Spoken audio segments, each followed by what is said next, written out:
Welcome to Brains Gone Bold. I am Maria. And I am Jeanine. We're happy to have you with us as always.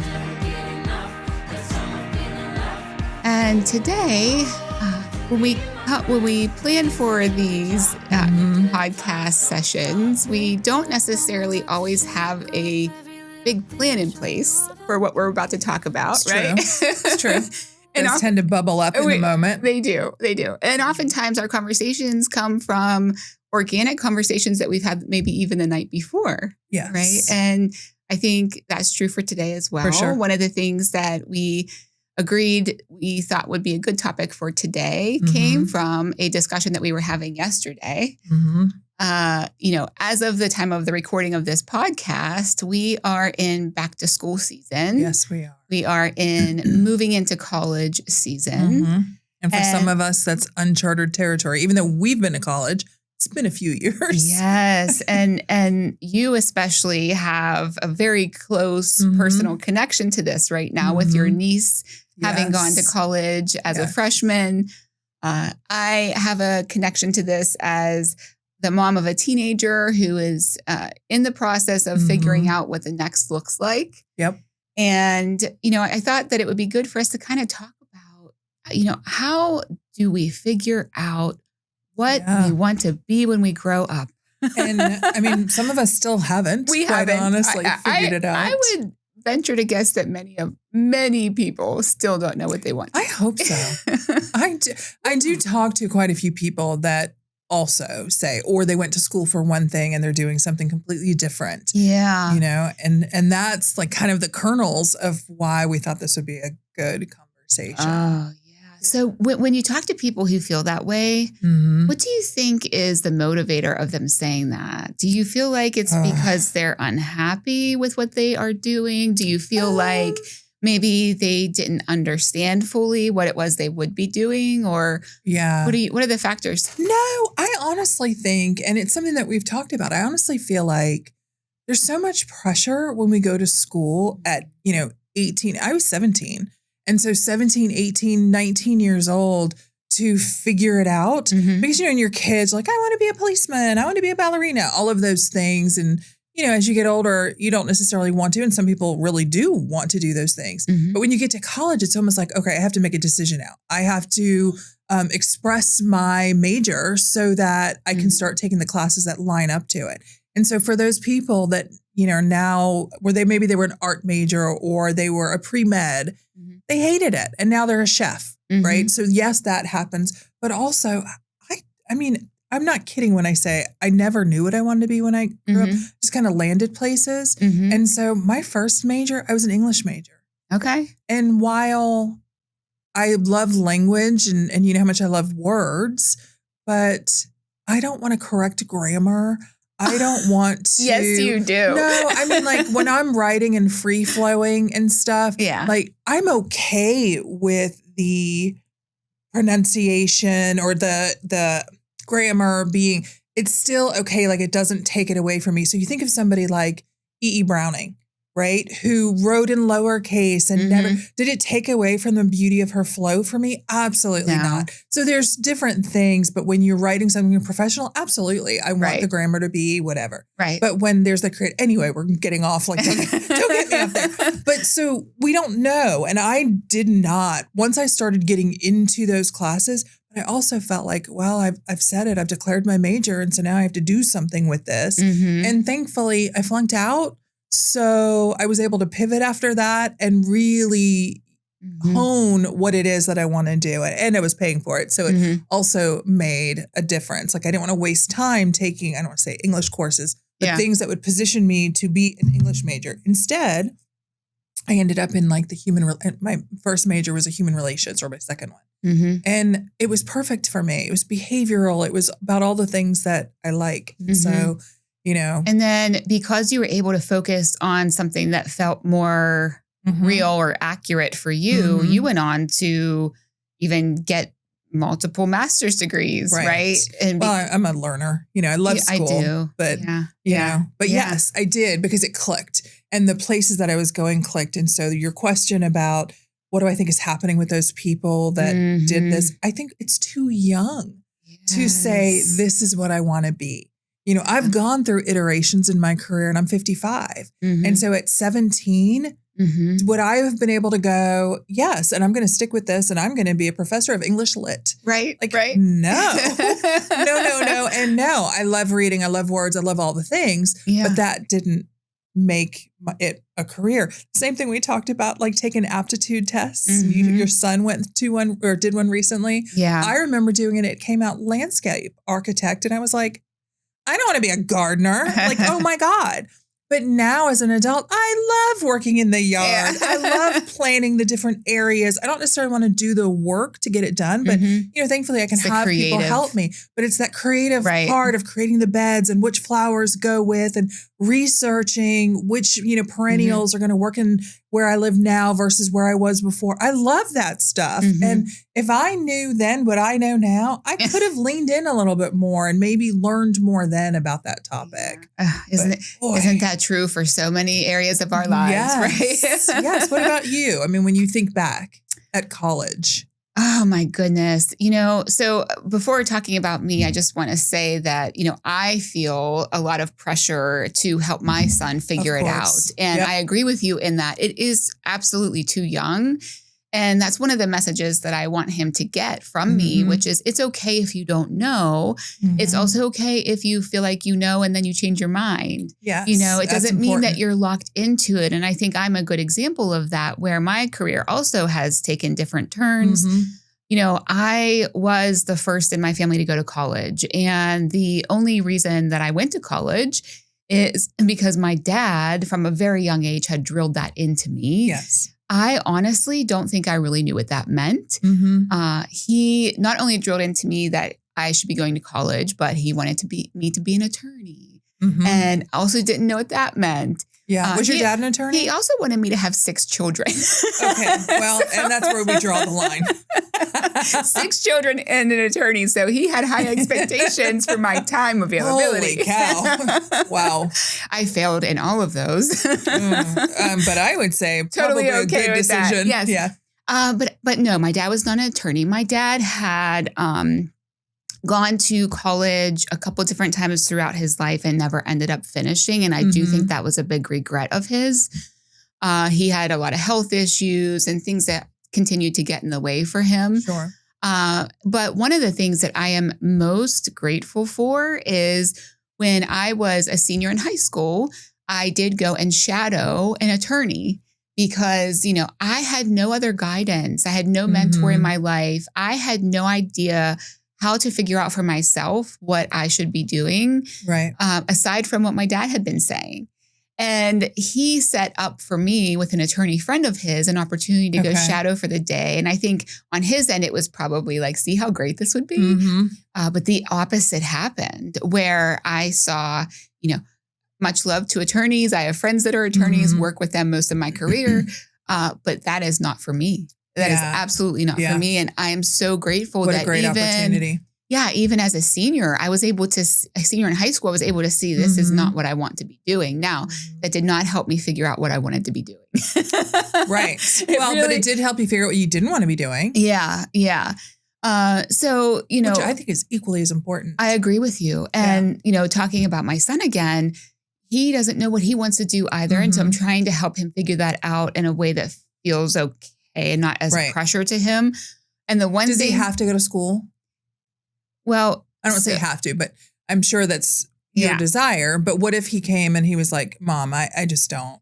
I know. And you and I have spoken about this. I'm kind of working through that myself internally. You know, the reality is I come from the generation and I still have that drilled into my brain of you go to college. Right. You know, you go to college, that's going to open up more doors for you. And I think the part that's a challenge for me is that even though logically I can see that things certainly have changed and are changing in that realm, for me it did. Right. It opened up so many doors for me, and I wouldn't have the opportunities that I've had I not gone to college. Right. And so it is extra difficult for me to get out of that mentality. And I've always had that perspective in terms of him going on to school. Right. Obviously, I want him to be happy. I want him to do something that fulfills him. Yes. I want him to do something that he can make a good living doing.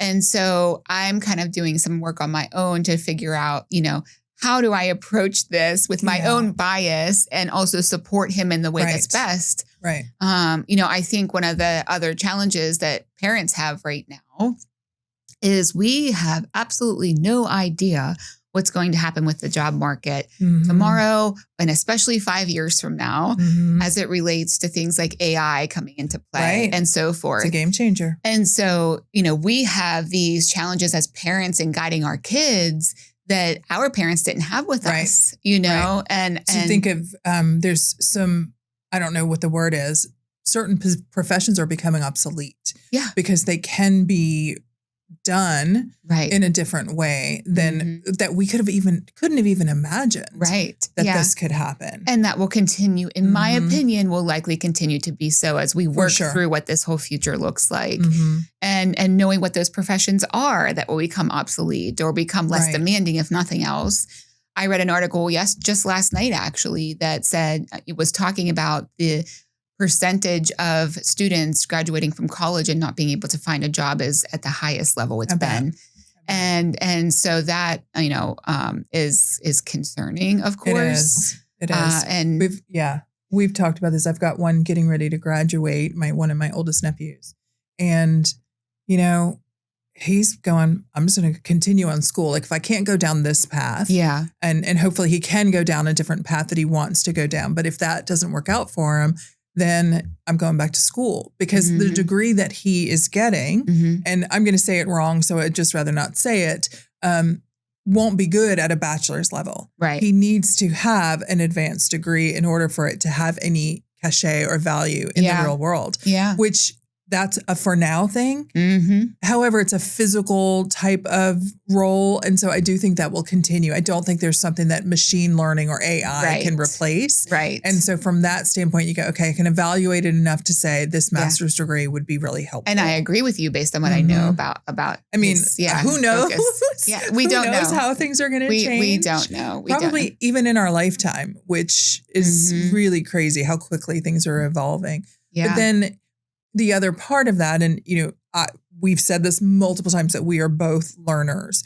At no point am I advocating for anyone not to get a college degree because I really believe in it. As you know, I'm a professor, and so like that education and seeing people who come into class at later in their life is so fun for me. I love those kinds of students. But with that being said, it is not for everybody. And I personally am okay with that. Those kids that have struggled just to get through high school and feel like they're done and they don't want to keep going on. And these parents are like, you have to keep going. Unfortunately, they may not be as successful as you're hoping because they don't want to do it. Yeah. And so understanding that and whatever, again, there's others that just need that, like you're going and they do just fine. Yeah. And so just understanding that. And again, I'm not advocating like, well, nobody needs to go to college. Yeah. Like that's not needed. Yeah. I just think understanding, and maybe they need a gap year. Maybe they need to, that's pretty typical in other cultures to take that gap year. And so maybe that's what they need to explore the world and be on their own and not be under mommy and daddy's wing or mommy's wing or whatever. Yeah. They need that independence to be grown so that they know what kind of education they want to pursue. Yeah. I think that could be really valuable too. I would agree with that. I do think as it relates to college, the other part of it for me is number one, I think I shared with you, and a teacher that worked in my school district while I was growing up, and I knew her personally as well, who would say things like, people can take anything away from you, but they cannot take away your education. Yep. And so that has really stuck with me. And again, is hard for me to kind of shake as it relates to what I encourage for my son. But also too, there is a social component, I'm not talking about partying. No, but there's a social component. Yes. There's a component of being around other kids or people who are looking to learn more, looking to expand culturally, perhaps. Sure. For a lot, that's the first time that they're kind of living on their own. Yeah. It's a good, test ground for that and stretching your limits. Right. But certainly there are other options. And so, the point of all of this conversation for me is, I am trying to figure out what makes the most sense and kind of get out of my own way as it relates to my son. And that's not easy. Yeah. It's really not easy. It's not. And I look at it too, Maria, from your perspective, not as a mom, now as an HR, a person in HR or a hiring manager and so for me, if I'm looking at a cover letter, looking at a resume, looking at whatever, and I've got two candidates of, I don't want to say equal skill, but matching skill that both would be good options. The person that has the college degree more than likely is going to be the one that I go with simply because it means that they had a goal, they completed the goal, all of the things that completion of a degree means. Not because I think they have more skills, because truthfully, the things that I learned, at least in undergrad, not that I already knew them, but they didn't enhance my understanding of life. The real world. They really didn't. I have not once needed trigonometry. Not once. Right. So, and I do remember flunking out of accounting 3 times. And then finally my advisor saying, you're not going into a discipline, I don't think, that will involve this kind of thing. My advice to you is hire an accountant. So, yes, that is what happened. QuickBooks was a good friend of mine for a very long time. But anyway, I digress. So as a hiring manager, choosing the person with the degree, if everything else is equal. With that being said, if the job doesn't require a college degree and there's somebody who's a great candidate that doesn't have a college degree, but their experience is and they had a bang up interview, I'm going with that person. Yeah. So it depends on the role though. Yeah. I mean, I actually spoke to a high level hiring manager recently at one of the companies that I work with as a consultant, who said something very similar to you, which is, if I'm looking at 2 resumes, I'm going to choose the one that has the college degree because his perspective was they know how to complete a project is the phrase that he used. And I can appreciate that. And I can also probably admit that I probably have that as well to an extent. With that said, there's also another component of it, which is accessibility to college. And yes, so, absolutely. when we're looking at it with that lens, we are potentially excluding people who would be just as qualified and maybe would have wanted to complete that project, but didn't have the ability to do so. Yes. And that's why the ATS stuff really concerns me. Yeah. I know there's ways that you can write it and everything. So ATS is applicant tracking system. And, most people know that when they submit their resume, there's a lot of companies that it filters through that ATS first. And if you don't meet the criteria that they're looking, because they get inundated with so many resumes. Right. And so it helps to narrow down. But for people, to your point, that didn't have the ability, the financial ability, it's very expensive to go to college. And if you don't get all the scholarships and all the things, it is hard. I mean, I've said it before, I'm still paying my my graduate school loans. Right. And so from that standpoint, accessibility, as a human looking at a resume, I can factor all of that in. Right. But I don't always know the person's history who's sitting across the table or the phone or the, of course, and from me. And you wouldn't. Right. Yeah. There's no way for you to know that, but it all comes back to checking your bias. You know? And is that degree something that's actually required for the position versus is it something that you have a personal bias towards, which is, I think it's good that they got a degree because they can complete something. Right. It doesn't mean it's required for the role. Yeah. So, I mean, that's a whole other topic, but. You're right. But for some reason, I just got this flash. Like I've heard, and during college, my dad had a heart attack. And so I had to leave school and, thankfully it wasn't extended. And then I got mono and I had to leave school for months. Ooh, who were you kissing? Anywho, so for a couple of months and I didn't choose, I had to leave. And so I didn't complete that year. And so if it's just a measure of completion, that was certainly out of my, I did go back, I did complete, I did all the things. But some people, that's enough of a derailer. Yes. And they don't have the ability because they lost their student loans because they weren't consistent, or they lost their scholarship or whatever it is. Yeah. And so faulting somebody, that's the one side. But I love seeing a college degree. I just do. I love seeing it. Hey, as long as you have that awareness, I suppose. Yeah, absolutely. That is my bias. Yeah. But like I said, when I'm looking at a resume, I don't always, if it's not required for the role, then I don't put that much weight on it unless I need it. So going back to the original kind of questions that we were asking at the beginning of this, I'm curious to know, and for our listeners, how do you feel we go about either helping ourselves or helping our loved ones who are in a position to try and figure this all out? Yeah. What do you suggest? Do you have suggestions, or do you have something? I think you asked the question, what do you wish you had known? Right. Is there anything you can speak to on that? I think you nailed it.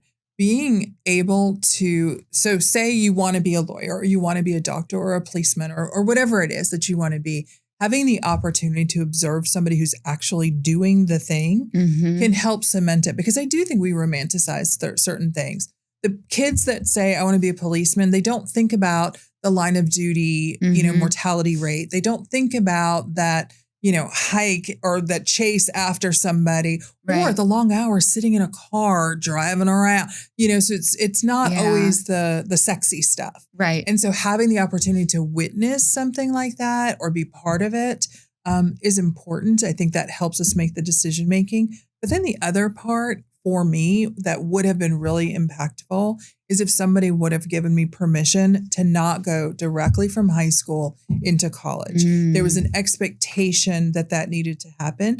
And truthfully, I went buck wild.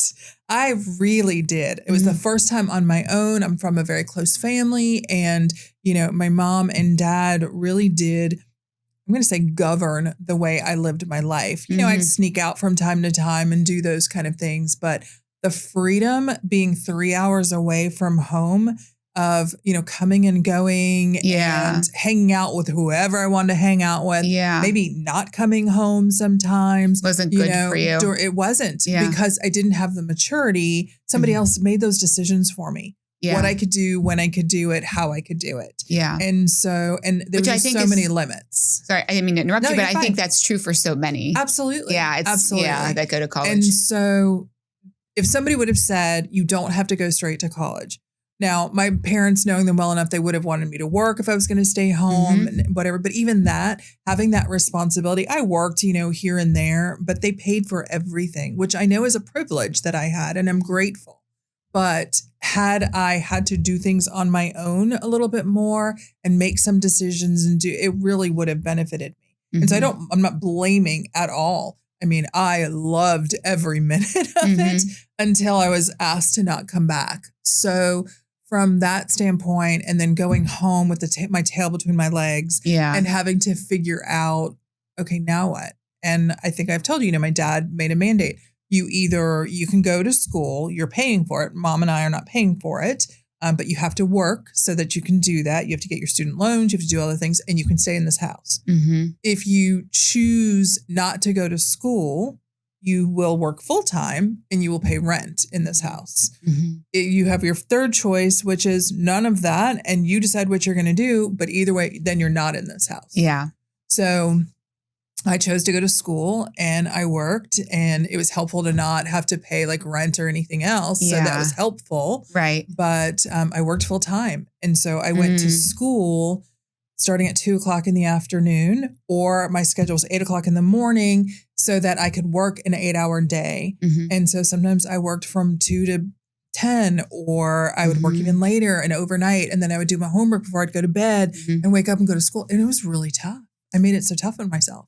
Yeah, I did the same thing for the majority of my degree. Yes, I worked full time, and I worked 8 to 5 at a law firm while I was getting my degree, and I I would go to school. Thankfully, the university where I was attending, they had morning classes at 6 a.m. Wow. So I would go to class starting at 6 a.m. Then I would work a full day. Sometimes I would also go to school in the evening afterwards. I would go to school on the weekends.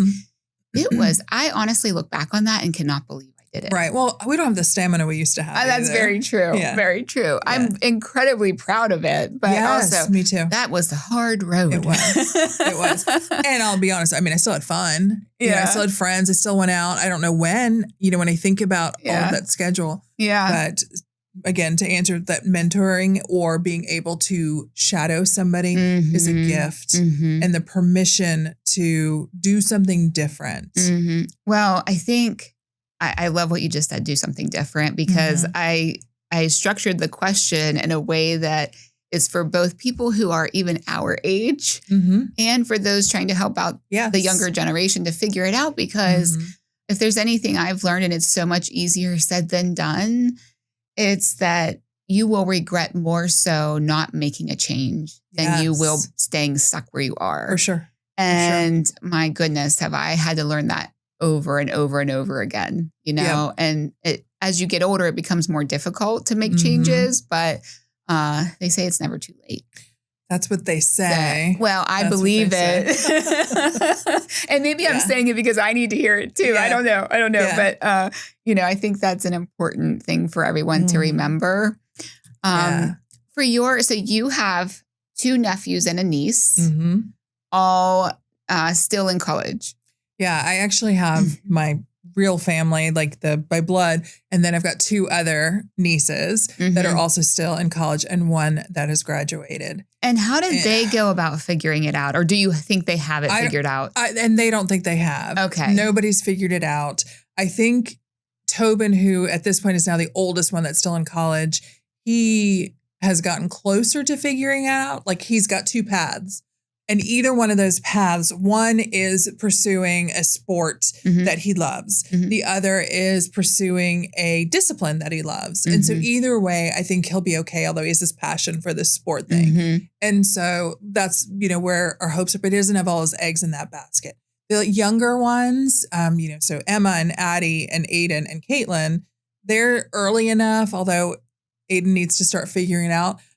It's interesting to watch the activities that they go through to figure out where they want to be, and I'm trying really hard not to, well, what about this? Yeah. Have you thought about this? And, I think you'd really be good at this. Yeah. Because they have to, because of what I see for them isn't what is necessarily true for them. There's stuff in their heart of hearts that they probably haven't shared yet or explored. That's a good point. But what I would say to you is, maybe there's another way for you to bring that up to them. Because when I go back to saying what I did about my experience, which is I had no one saying to me, I think you'd be great at X, Y, and Z. I wish I had had that, because I didn't even know how to go about figuring it out for myself. Yeah. And so, do you think that it would have influenced you? Well, I mean, if you look at so my father wanting me to be an attorney, that's what I told everyone for the majority of my high school career. That you were going to be an attorney, or you wanted to be an attorney. Yeah, I mean, my plan was to go to law school because that's what he had said for me. But he was more of a drilling it into me as opposed to, helping me explore things. But I do think being a true mentor is helping the other person explore options that they may not be able to see for themselves. And that's what I struggle with for my son, because I don't want to be that, force that's driving things into him, especially as his mother, who he probably doesn't want to hear from. Right. But more so being a mentor of helping him figure out how to explore it for himself, because I don't think they have it. They don't have that innately. Yeah. So I think it's an interesting, and like as a grown person with, for the most part, mature thoughts and what have you, and interacting with other people in that same, I said for the most part, in that same kind of, I don't know what to call it, group. Yeah. When I think about, like I was talking about before, getting something in high school saying I would be a really good, or I should gravitate in this direction. it wasn't a mentor saying it, was an instrument, right? Saying it. And I mean, they don't know what's good for me. They don't, whatever. Right. So I wonder at this age, would I, if somebody would have, an aunt, a friend, a family member, whatever, come to me and say, you know, you really should think about that because you obviously answered the questions in a way that suggested there's no like, they don't know you. They're not trying to force you into something. Right. And so I think about that and I feel like, yes, I can say, maybe you don't want to go down this path, like whatever, however you'd say it. Yeah. You seem like the kind of person, just based on what I know about you, I've seen this, you gravitate toward this, you seem to love this. I feel like they need to see it on their own. Because I don't know that if somebody would have said something, it could just be because, you know, as obstinate and like if you say the sky is blue, I'm going to say it's green, well, you know, like what it could have been so many things. And I love the mentorship aspect. Yes. But it has to, in my experience, it has to come from somebody who has zero skin in the game. Okay. Right? I can appreciate that. And I have skin in the game with these kids. You do. With that said, I know your relationship with them and how much they respect your opinion. And so I think to some extent, it's a matter of the way it's communicated. For sure. And we can work on that together if you like. Happens to be my passion, but although I guess I need help with it too with my son. So here I am, you know. I think providing support to your point, I mean, it is to have that sounding block, but not providing or steering is the better word. Right. So providing support, giving them alternative views. So I'll use my niece as an example. She wants to be a veterinarian and great. I love that. And, you know, I wanted to be a veterinarian when I was a kid, but I grew out of it. You know, I love animals, but that doesn't mean I want to like blood and guts with animals. Right. And so, plus it's very depressing to be a veterinarian. Yeah. And I think about that and the impact and I love her heart and wanting to, you know, support, but yet I'd love for her, first of all, I'd love for her, if she's dead set on being a vet, I want her to be a large animal vet so that she could work at a zoo and I could be behind the seats. That's my selfish need. So it's about you? Yes. Okay, great. But I also would love for her to really think through, and I'd love to help her think through, is it something with animals? Does it have to be a vet? And not because I have any fears for her or anything. It's more that whole, is this really the right fit for you? And based on what I've seen, I'm not sure that it is, but I also don't want to dissuade her if this is, you know, again, where her heart says, because I may see something different for her. Yeah. So I talk about options with her. Yeah. I talk about, you know, just because this is something that at one point you put your, you know, flag in the sand, like I'm going to be a veterinarian, it doesn't mean you can't take that flag and move it somewhere else. Right. Right. And I think that's one of the most important pieces of it, in my opinion. Yeah. Agreed. So if you had it to do all over again, what would you be doing? I like where I am. I do. But it's not because this is where I started. I've given myself permission and I have really supportive people around me that have also, you know, supported the left turns and right turns that I've taken throughout my life. I don't think everybody has that for them. And so I know how very fortunate I am. But if you would have asked me this 10 years ago, I would have had a very different answer. I would have been like, oh, I wish I could write. I wish I could publish a book. I wish I could have an audience. I wish I could, like all of those things. And truthfully, in this last 18 months, 24 months, I've started really pursuing those things and doing those things for Jeanine. And so, yeah, I'm good. I love that for you. I'd like more resources in my life. Yeah. But as far as the things that I'm doing, I wouldn't change a thing. That's wonderful. I'm happy to hear that. Can you say the same? I hope so. No. Okay. So what would you change? But that's the beauty behind our conversation here, which is, you know, I'm telling everyone it's never too late. And that doesn't mean I don't enjoy what I do, because especially at this point in my career, I do. You have a lot more freedom. I have a lot more freedom. I essentially get to choose who I work with, you know, as a business owner and consultant. I can say, sorry, this is not a fit, or yes, this is a great fit. I get to work with companies in different industries with different missions and all of that. And I do enjoy that. And especially the clients I have, I enjoy them thoroughly. Right. The people you get to work with. And the people I get to work with. I absolutely love, we have a leadership program. I absolutely love what we do with that. Mm-hmm. I feel a lot of passion behind it when we are training leaders and so forth. Same. I would say, one of the things that my son does have figured out is he knows he doesn't want to sit at a desk all day. Yeah. And I absolutely love that he knows that about himself, because in all honesty, I know it sounds very generalized, but I feel the same way. Yeah. I'm just not the person who enjoys sitting at a desk all day, which is what I do unless I'm out visiting clients and that kind of thing. And so for me, I would definitely be doing something that had me out and about more, and when I first started going to college, one of the majors that I had considered for a very brief time, I don't know why I changed, was physical therapy. And so, I kind of wish that I had done that. I think it would have been a good match for me in terms of feeling like I'm helping others, getting interaction with people who need my help, and also not sitting at a desk all day. There's many factors to it, but I probably would do something like that. Interesting. I will tell you. Do you think it's too late? Well, I was actually going to speak to that. Okay. I don't want to be a hypocrite here. Yeah. I actually did look into it as recently as about maybe 5 years ago. And I went through shadowing a physical therapist. I went through looking into what it would look like for me to go to school for all of this and everything.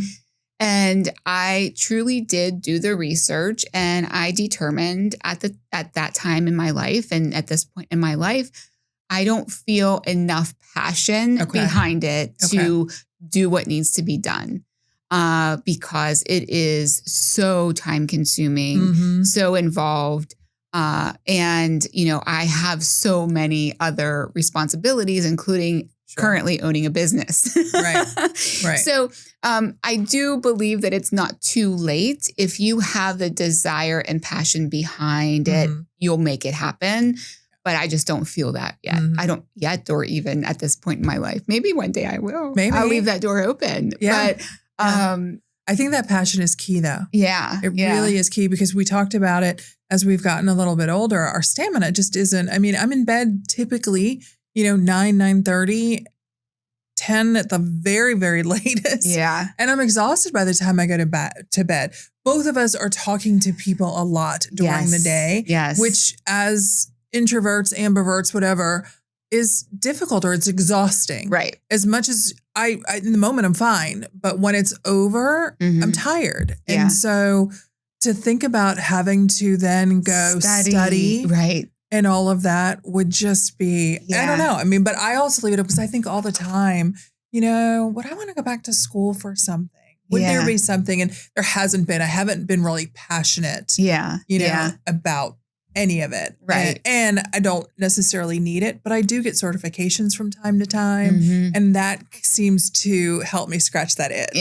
Yeah. For learning and whatnot. Yeah. But I'm interested because I've never heard you say that before about physical therapy. You that continue is really learning cool. about me. I do. You're such an enigma. Stay tuned. I will. Where's my popcorn? I will. It is so cool because one of the other things that you and I talked about, and I hope you don't mind me sharing this. Oh, boy. In the moment, you can just cut me off and we can edit this out. Okay. Is this my sign? This will be your sign. Okay. So you mentioned that the reason that you went into HR, which I found really fascinating because, and you can decide if you want to tell people or not, but my experience of you as an HR leader is so different. And so to hear like what your motivation was to join that field and then where it has evolved to in my mind is so fascinating. Thank you, I think. Well, are you okay absolutely okay with sharing. So I was telling Jeanine that, I really I had it drilled into me and I felt the value of going to college, that I knew, but I did not know what I wanted to be when I grew up or what to focus on. And so I focused on HR because I knew in that degree I would get to take a lot of psychology courses, which I really did enjoy learning about that area. But I also wanted to be in the know. I felt like being in HR, you get to know all of the secrets. You get to know how much money people make. You get to hear all of the gossip, which I don't really understand why I felt that way, because I am not someone who enjoys drama or gossip or any of that. That's the part that I find fascinating. Yeah, I'm not. Maybe I didn't know that about myself at the time, I think is the key. And it's very interesting because at this point now, especially, I said to Jeanine, there is absolutely nothing that I want to know. Yes. And I it's do not want to be in the know. I'm sure, the amount that people do share with you that you don't need to know. Indeed. Far more than I ever knew. So, nor do I even want to know what people make. Right. So it's like, I got what I wanted. It's just that I didn't know why I wanted it. Well, and I still don't. You still don't. Right. I think that you have shaped and you are continuing to shape your trajectory in your business as well. So some of the things that would put you in the position of being, I'll just call it in the know, the leadership program that we train, you don't have to do that. This, you don't have to. Of course, I probably overshare. So maybe you hear a little bit more than you want to from me. But you are continuing to shape and refine. And, I've got 10 years on you. And so I think in the past 10 years, I've been able to continue to shape and refine the things that I want to do, that give me joy, that do all the things. And I'm fortunate enough to be able to do that. And I'm watching you in the process of doing those things as well. Not to be so like maternal, but I do feel some of that and see some of that. And so I think my point then to our audience is at 17 and 18, there's no way I would be able to do that for myself or say the things like, well, I just want a job that I know things about people. Or I would tell you that for me, it was, I want to be in charge. I want to be in charge. I want to be in control. I don't want to have to take, I want to be the boss. Right. And, my last formal role as a senior vice president, I was the boss, multiple locations. And in all of my roles have led up to that. And oh my God. It's not easy. It's not easy. And I don't want to say I hated it, because I didn't. I loved what I got to do with the people that I got to interact with and all of those things. But at some point, it's like, God, is this what I signed up for? Yeah. And I'm not sure be in charge. Right?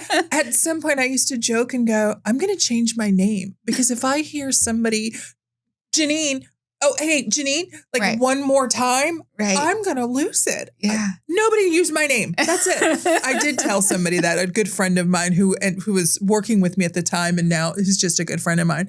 I said, if you say my name one more time, don't use, don't. He's like, what do I call you? You don't. That's my point. Don't call me anything. Don't call me.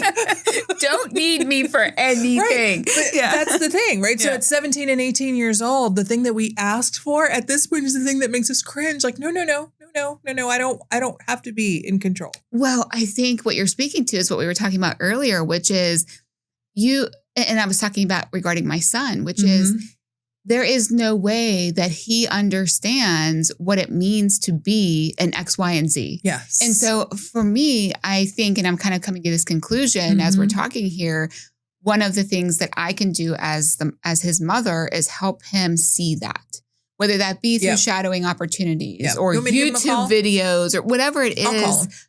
Please do. Yeah.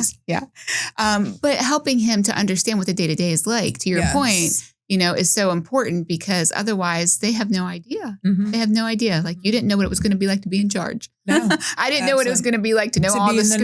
Yeah, absolutely. Yeah. And we've talked on a previous episode about some of the uncomfortable things that people elect to tell us as leaders or think it's important for them to tell us. And truthfully, some of it we shouldn't know. Agreed. There's a line that at a company of information that you just should never breach. And so some of it puts us in a really awkward position. And I would have to you know what? I don't need to know that. I wish you well. Do what you need to do, but do what you need to do. So, and it might seem cold, but there are legal reasons why we don't know certain things, which is a different topic. But I mean, it is interesting the things that, people choose to say to somebody who's in HR or somebody who is their manager. Yes. We've got plenty of stories. For a future episode, perhaps. But from a, I don't know what I want to be when I grow up. I think that's okay. It's okay to not know, to not put so much pressure on it, of figuring it out, and truthfully being okay to change it several times as you figure it out. As a hiring manager, or even as just a person in a company that relies on employees, it's hard to encourage that, because then you think, oh, I've been doing this job for 6 months. It's not for me. I'm leaving. Right. So I don't want to encourage that either. You want to show some kind of longevity and take enough time to actually learn what it is before you make that choice. But it is okay to make that choice. And anybody who's worked with me will tell you that once they say, I'm going back to school, or, I just found something I really enjoy, I'm their cheerleader. I'm so happy to hear that. Go do that. We loved having you here, but yes, that's exactly what you should do. So, I say it kind of tongue in cheek because I hate losing people. Of course. Yes. I hate losing good people. So other than that, I think it's hard. It's hard as an individual. It's hard as a parent, and I know we're about to wrap up here, but just the other thing that came to mind is, and that we need to work through as parents, or even as, an aunt who cares, supporters is our own fear of judgment against us, Absolutely. What are people going to think of me as a mother if my son doesn't go to college? And there's embarrassment, right? And you need to get over that, right? And should there be embarrassment? No. Right. No. And I don't even know if I'd use the word embarrassment, but is there concern of what they'll think of my mothering, I suppose? Yeah. And so that's something that I think we all need to also be aware of. And that certainly is not in the best interest of our kids. Right. And that's, I think, an important piece to keep in mind is we need to say, we do not care what other people think. I don't care, club. It's tough to do, though. So any parting thoughts that you may have, advice, anything like that? I think for me, I would like to say to anyone watching or listening, if you have advice. What's worked for you with your kids? What has worked? If your kid or someone in your life, doesn't have to be your kid, was really trying to figure out what they wanted to be or do or focus on, how did you go about it? Or what have you seen work? We'd love to hear from you. For sure. We'd also love, if you enjoy hearing us, please feel free to like and subscribe to our channel so you can keep up to date with our conversations. And submit any, potential topics that you'd like to hear more about. Absolutely. Maria and I like to talk, as you can tell, and we have opinions that we are happy to share. Yes. But brains gone bold at gmail.com. That's a good one. We'd love to hear from you. And so follow us on YouTube. You can subscribe, or you can just listen to us in all the places, Spotify, iTunes, etc., that you listen to podcasts. And so we are not experts, but we have experience, and we've done the things with people that we love that are going through these situations that we talk about. And we've been in the workforce for a little while. So we hope that you find some value. That's really what our goal is. Yeah. So thank you as always for joining us. We hope to see you next time. Bye. Bye.